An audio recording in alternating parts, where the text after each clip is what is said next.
Hey everyone, so I'm gonna look at this beach umbrella with you guys really quick. It's really nice, so you guys really should check this out. So first of all, it comes in this great bag. It has a drawstring on the bag and it also has a handle so you can carry it.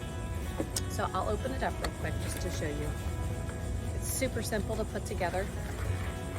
So the first piece you get is the pole, and it has the sand anchor on the bottom, and then you will get this metal pole which will go in to this, so it easily helps you screw this into the sand or the grass. The next part is the umbrella. As you can see, the colors are really nice. It is really well made. It has a Velcro strap right here to keep it closed. And once you put it in the pole and stick this end in, it will have a little clasp that you can put down to hold it in.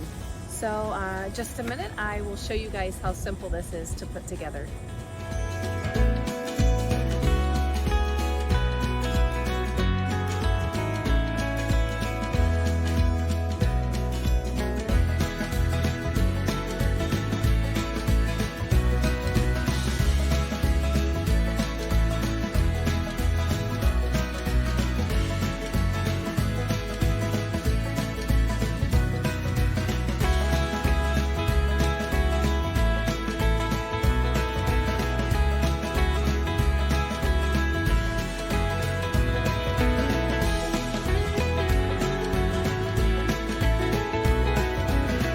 It also has an air vent at the top, and underneath is really strong also. Again, guys, I really think that you're gonna like this umbrella. Hop on Amazon and check it out.